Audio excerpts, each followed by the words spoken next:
அல்ஹம்துலில்லாஹி ரபில் ஆலமீன். அல்லாஹும்ம ஸல்லி அலா முஹம்மதின் வ ஆலி முஹம்மதின் வபாரிக் வசல்லிம் அலைஹி. அஸ்ஸலாமு அலைக்கும் வரஹ்மத்துல்லாஹி வபரகாத்துஹு. வெல்கம் டு வாய்ஸ் ஆஃப் ஈமான். எல்லோரும் எப்படி இருக்கீங்க? நல்லா இருக்கீங்களா? அல்ஹம்துலில்லாஹ். அல்லாஹ் சுப்ஹானஹு வ தஆலா உங்களுக்கு நீண்ட ஆயுளையும் ஆரோக்கியத்தையும் வழங்க வேண்டும் என்று துவா செஞ்சு ஆரம்பிக்கிறேன்.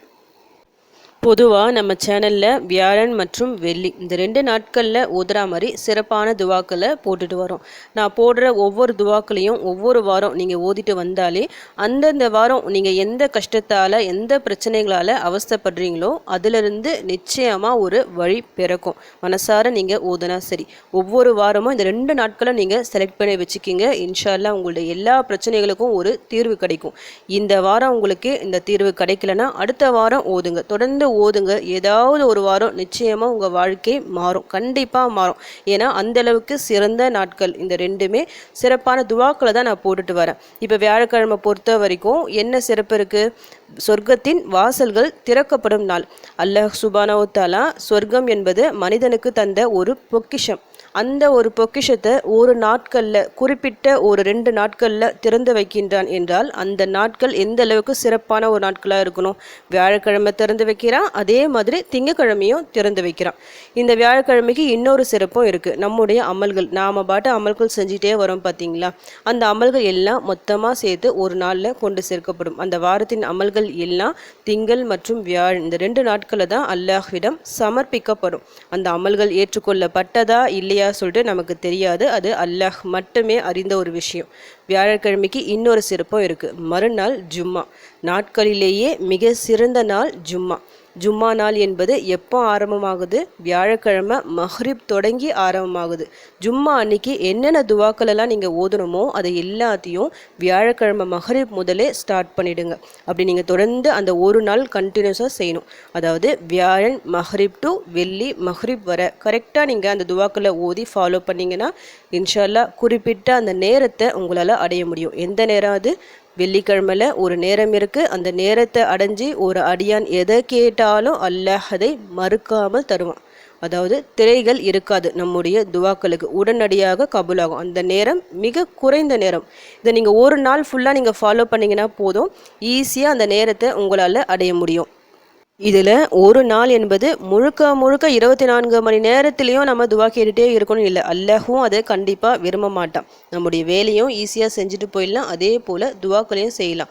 ஒவ்வொரு வேலை தொழுகையை முடிஞ்சிட்டு சில துவாக்களை நீங்கள் கரெக்டாக ஓதுனா போதும். அதாவது வியாழக்கிழமை மஹ்ரிப் தொழுறீங்க, சில துவாக்களை ஓதுங்க, ஓதி துவா செய்யுங்க. அதனுடைய நன்மையின் பொருட்டால் அல்லாஹ்விடம் உதவி கேளுங்க. அதே போல் அன்றைக்கி இஷா தொழுவுங்க, இஷா தொழுதுட்டு அதே துவாக்களை ஓதி துவா செய்யுங்க. இதே போல் மறுநாள் வெள்ளி மஹ்ரிப் வரை நீங்கள் துவா செய்யணும். வெள்ளிக்கிழமை பொறுத்த வரைக்கும் கொஞ்சம் கூடுதலாக அசருக்கு பிறகு மஹ்ரிப் வர கொஞ்சம் வேலைகள் உங்களுக்கு என்ன வேலை இருந்தாலும் சரி அதை கொஞ்சம் ஒதுக்கி வச்சுருங்க. ஒவ்வொரு வெள்ளிக்கிழமையும் ஒதுக்கி வச்சுருங்க. ஏன்னா துவாக்கள் கபூலாகக்கூடிய சிறந்த நேரம் அந்த நேரத்தில் தான் இருக்குது. அதிக சான்ஸ் இருக்குது அந்த இடைப்பட்ட நேரத்தில், அசர் டு மஹ்ரிப் ஜும்மா அன்னைக்கு. அந்த நேரம் முழுக்க உங்கள் துவாக்களுக்காகவே நீங்கள் ஒதுக்கிடுங்க. இப்படி நீங்கள் செய்கிறதன் மூலமாக இன்ஷா அல்லாஹ் கண்டிப்பாக அந்த நேரம் உங்களுக்கு கிடைக்கும். உங்களுடைய எல்லா பிரார்த்தனைகளும் அங்கீகரிக்கப்படும். இப்போ ஜும்மா அன்னைக்கு நம்ம என்ன துவாக்கள் ஓதணும்? 3 துவாக்களை ஓத சொல்லி நபி அவர்கள் வற்புறுத்திருக்கிறாங்க. என்ன? ஒன்று, அதிகமாக தௌபா செய்யுங்க சொல்லிட்டு. எதுக்காக தௌபா செய்யணும்னா, ஒவ்வொரு வெள்ளிக்கிழமை வரும்போதும் ஒருவேளை இந்த வெள்ளிக்கிழமை மறுமை நாளாக இருக்குமோ சொல்லிட்டு ஒரு அச்சம் நமக்குள்ளே வரணும்.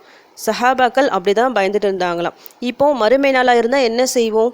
நம்ம செஞ்ச பாவங்களுக்காக மன்னிப்பு கேட்போம்ல. இப்போ நாளைக்கு தான் அந்த மறுமை நாள் தெரிஞ்சிச்சுன்னா நமக்கு எப்படி இருக்கும்? நம்முடைய எல்லா பாவங்களுக்கும் தௌபா செய்வோம். இந்த உலக ஆசைகள் நமக்கு இருக்கவே இருக்காது. நம்முடைய பாவங்கள் மன்னிக்கப்பட வேணும், இதை ஒன்றுத்துல தான் குறியாக இருப்போம். அதனால தான் அந்த மாதிரி நம்ம நினச்சி துவா செய்யணும். அப்படி நினச்சாதான் நம்மளால் அதிகமாக அல்லாஹ்விடம் தௌபா செய்ய முடியும்.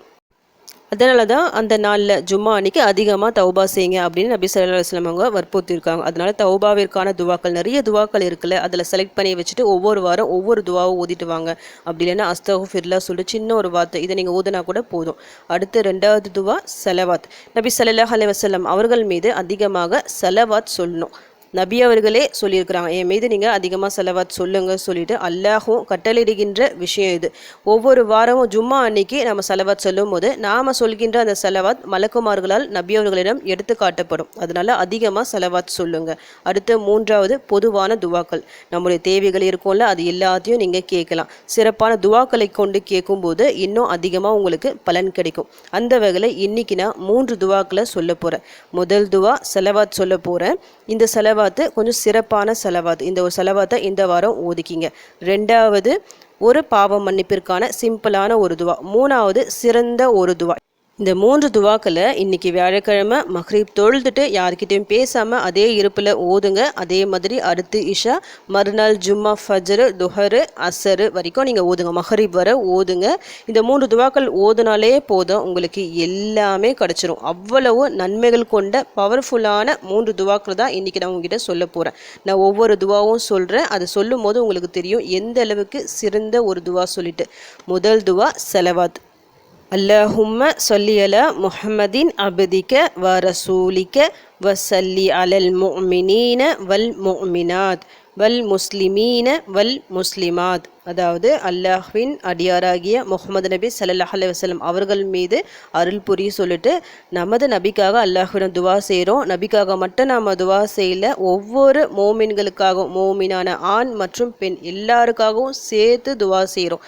நம்ம பொதுவாக மற்றவங்களுக்காக துவா செய்யும் போதெல்லாம் பக்கத்தில் ஒரு மலக்கு நமக்காக துவா செய்யும்.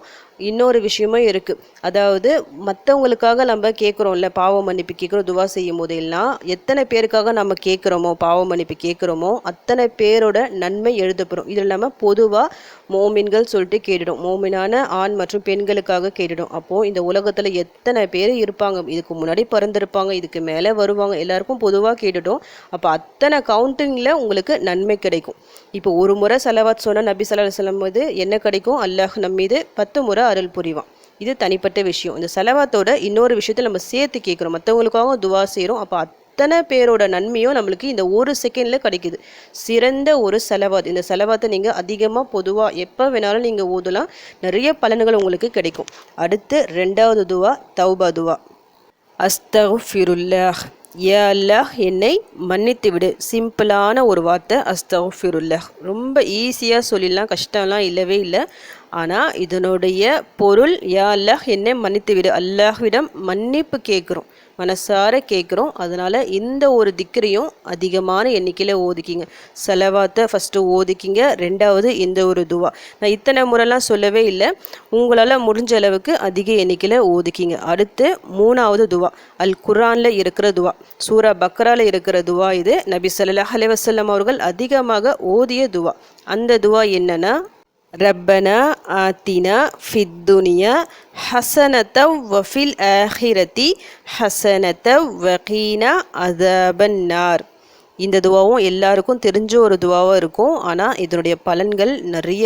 ஏன்னா இதனுடைய பொருளை எடுத்து படிக்கும் போது தெரியும், இந்த உலகத்துக்காக மட்டும் நம்ம கேட்கல, இந்த உலகத்தில் இருக்க எல்லா நல்லதையும் இந்த துவாவில் கேட்குறோம். அடுத்ததாக மறுமை நல்லதையும் கேட்குறோம். நரக நெருப்புலேருந்து பாதுகாப்பு கேட்குறோம். மிக மிக சிறந்த ஒரு துவா. நீங்கள் டெய்லியும் ஒரு துவா ஓதணும். ஏதாவது ஒரு துவா எனக்கு சொல்லுங்கள், இந்த உலகத்தின் எல்லா நன்மையும் எனக்கு வேணும், மறுமையிலும் எனக்கு நன்மையை வேணும், நல்ல அந்தஸ்தாக நான் இருக்கணும், நரக நெருப்பை பற்றி நான் கேள்விப்பட்டிருக்கேன், அந்த நரக நெருப்பில் நான் போயிடக்கூடாது, அதிலிருந்தும் எனக்கு பாதுகாப்பு வேணும் சொல்லினா சிம்பிளாக இந்த ஒரு துவாவை நீங்கள் ஓதுனா போதும். ரொம்ப பவர்ஃபுல்லான ஒரு துவா. உம்ரா ஹஜ் பண்ணவங்களுக்கு இந்த துவாவோட சிறப்பு என்னன்னு தெரிஞ்சிருக்கும். நம்ம காபாவை தவா பண்ணும் போது குறிப்பிட்ட அந்த 4 முனை இருக்கும், அந்த குறிப்பிட்ட 2 முனை இருக்கும். ஹஜ்ரல் அஸ்வதிலிருந்து மறுமுனை வரைக்கும் இந்த ஒரு துவாவை மட்டும் ஓதுங்க சொல்லிட்டு நபி ஸல்லல்லாஹு அலைஹி வஸல்லம் அவர்கள் கற்று தந்துள்ளார்கள். தவா பண்ணும்போது பொதுவாக நம்ம எல்லா துவாக்களையும் ஓதலாம், அதிகமாக தௌபா செய்யலாம், பொதுவான துவாக்கள் எல்லாமே கேட்கலாம். ஆனால் இடைப்பட்ட இந்த தூரத்துக்கு மட்டும் இந்த துவாவை ஓதுங்க சொல்லிட்டு நபி அவர்கள் கட்டளையிட்டிருக்காங்கன்னா அப்போ இந்த ஒரு துவா எந்த அளவுக்கு சிறப்பான ஒரு துவாவாக இருக்கும்னு பார்த்துக்குங்க. உம்ரா ஹஜ் பண்ணவங்களுக்கு இந்த துவாவோட பற்றி தெரிஞ்சிருக்கும், இதோட சிறப்பை பற்றி தெரிஞ்சிருக்கும். அதனால நிறைய பேர் டெய்லி இதை ஓதக்கூடிய வழக்கமுடையவர்களாக கண்டிப்பாக மாறி இருப்பாங்க. இந்த துவாவை பற்றி நீங்களும் தெரிஞ்சுக்கிங்க. டெய்லி நீங்கள் ஓதி பாருங்கள், இன்ஷால்லா பல மாற்றங்கள் உங்கள் வாழ்க்கை நிகழும். இன்னைக்கு நான் குறிப்பிட்ட ஒரு 3 துவாக்களை சொல்லியிருக்கேன். இந்த 3 துவாக்களை தான் ஓதணுமா வியாழக்கிழமை வெள்ளிக்கிழமைனா அப்படிலாம் ஹதீஸ் இல்லை. பொதுவாக நம்ம ஓதலாம் பார்த்தீங்களா, அதில் சிறந்த துவாக்களை உங்களுக்கு நான் தேர்ந்தெடுத்து சொல்லியிருக்கிறேன். இந்த துவாவை நீங்கள் ஓதலாம், இது கூட சேர்த்து எக்ஸ்ட்ரா துவாக்களை நீங்கள் ஓதலாம், உங்களுக்கு தெரிஞ்ச துவாக்களை ஓதலாம். ஆனால் அவசியம் ஓதிக்கிங்க. ஓதும் போது பார்த்துக்குங்க, தௌபாவிற்கான துவா இருக்கா, சலவாத் சொல்கிறோமா, நம்மளோட தேவைகளை சொல்கிறோமா சொல்லிட்டு ஒரு முறை செக் பண்ணி பார்த்துட்டு ஒவ்வொரு வாரமாக உங்கள் தேவைகளை கேட்டுக்கிட்டே வாங்க. இன்ஷா அல்லாஹ் கண்டிப்பாக ஒரு வாரம் நிறைவேறும். இன்னைக்கு முழுக்க இந்த துவாக்களை நீங்கள் ஓதி பாருங்கள். எத்தனை முறை வேணும்னாலும் ஓதலாம், ஆனால் அவசியம் ஓதிக்கிங்க. அல்லாஹ் நினைச்சா இந்த ஒரு நாளில் கூட உங்கள் வாழ்க்கையில் மாற்றத்தை ஏற்படுத்துவான். இன்னைக்கு நீங்கள் ஓதுறீங்க, மறுநாள் ஜும்மா மஹரிப்ல கூட உங்களுடைய எல்லா பிரச்சனைகளையும் தீர்ந்திருக்கலாம். நீங்கள் நீண்ட நாட்களாக எதிர்பார்த்த ஒரு நற்செய்தி நாளைக்கு, அதாவது மஹரிப்குள்ளே உங்களுக்கு கிடைக்கலாம். எல்லாமே அல்லாஹ்வின் நாட்டம் தான். அப்படிப்பட்ட அல்லாஹ் கிட்ட தான் நம்ம கையேந்து நிற்கிறோம்.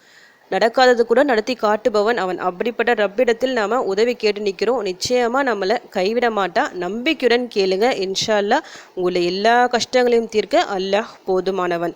யாரெல்லாம் இந்த வீடியோவை பார்த்துட்டு இருக்கீங்களோ, எந்த தேவைக்காக நீங்கள் பார்த்துட்டு இருக்கீங்களோ, அவங்க மனசில் இருக்க எந்த கவலை நீங்கள் வேண்டி நீங்கள் எதிர்பார்த்து வந்திருக்கீங்களோ, அல்லாஹ் சுப்ஹானஹு வ தஆலா உங்கள் அனைத்து கவலைகளையும் கஷ்டங்களையும் நீக்கி நீங்கள் ஆசைப்பட்ட அனைத்து தேவைகளையும் பூர்த்தி செய்வானாக. ஆமீன். எனக்காகவும் என் குடும்பத்திற்காகவும் நீங்களும் துவா செஞ்சுக்கிங்க.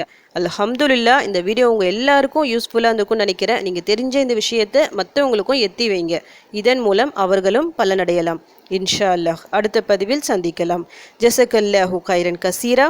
அஸ்ஸலாமு அலைக்கும் வரஹ்மத்துல்லாஹி வபரகாத்துஹு.